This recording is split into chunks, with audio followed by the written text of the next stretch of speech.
Have you ever walked away from a conversation with your child and thought, why does it feel like they're not hearing me?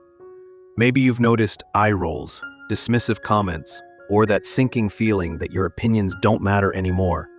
Friends, if this sounds familiar, I want you to know something. You're not alone.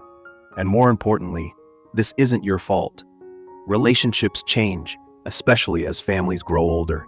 But respect is something we all deserve, no matter our age. Today, we're going to talk about 5 powerful ways to rebuild that connection and reclaim the respect you've earned. These aren't quick fixes or manipulative tricks. They're honest, heartfelt strategies that'll help you feel seen, valued, and heard.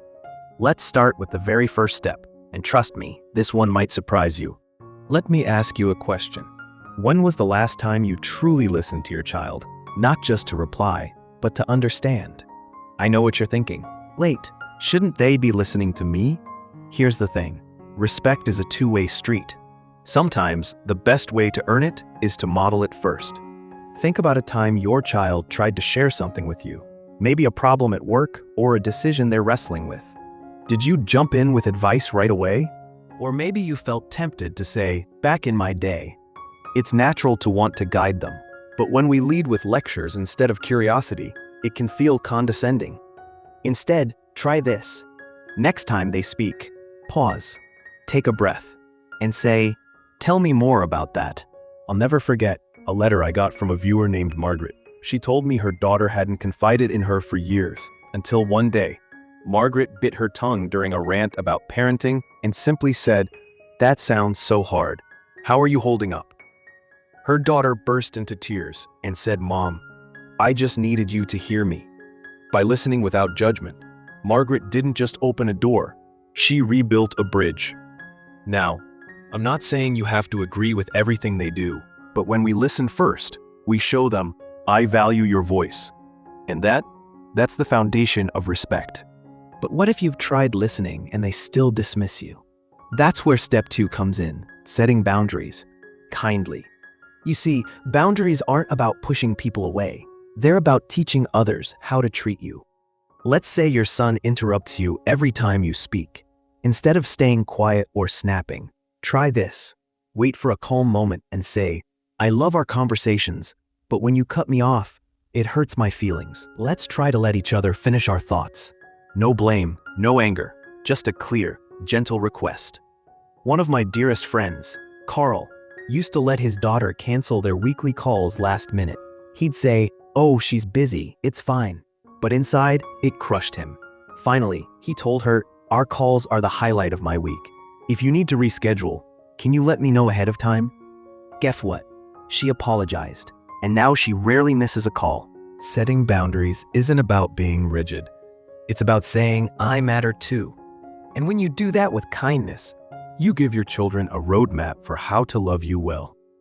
Now, we talked about the power of listening deeply and setting kind boundaries. 2 steps that can transform how your children see and respect you. But what happens when old hurts or misunderstandings keep getting in the way? When the past feels like a wall between you and the relationship you deserve?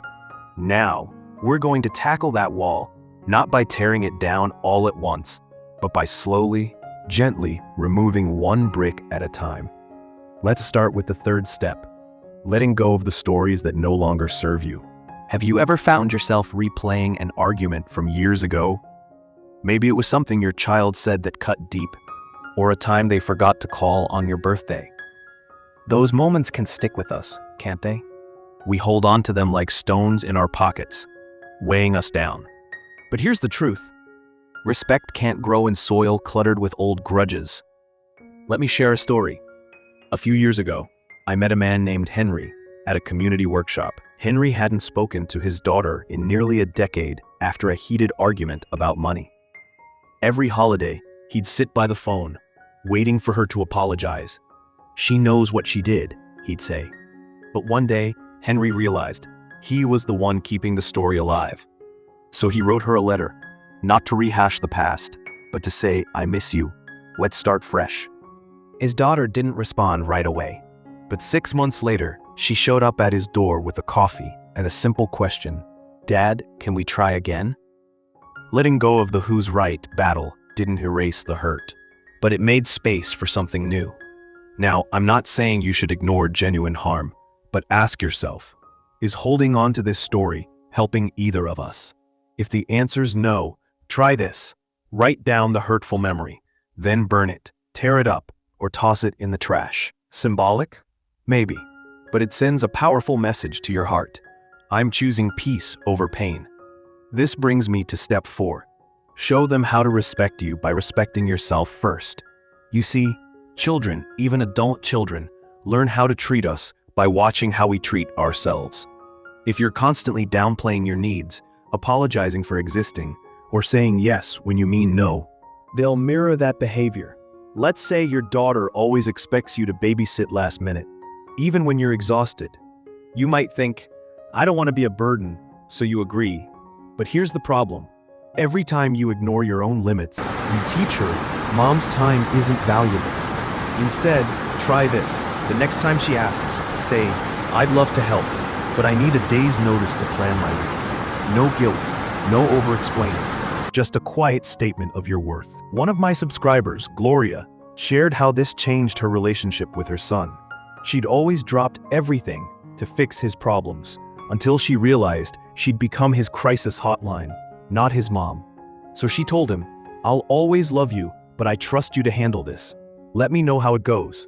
At first, he was frustrated, but within weeks, he started calling just to chat, not just to complain. Respecting yourself isn't selfish. It's saying, I matter, and I trust you to rise to the occasion. And when you model that kind of quiet confidence, it's hard not to respect you.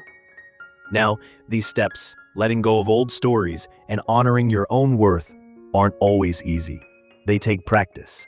But every time you choose peace over the past or self-respect over people-pleasing, you're rebuilding the foundation of a healthier relationship. Until then, I'd love to hear, what old story or habit are you ready to release? Share it below. You might inspire someone else to do the same. And if this resonated with you, pass it along to a friend who needs it. We're all in this together.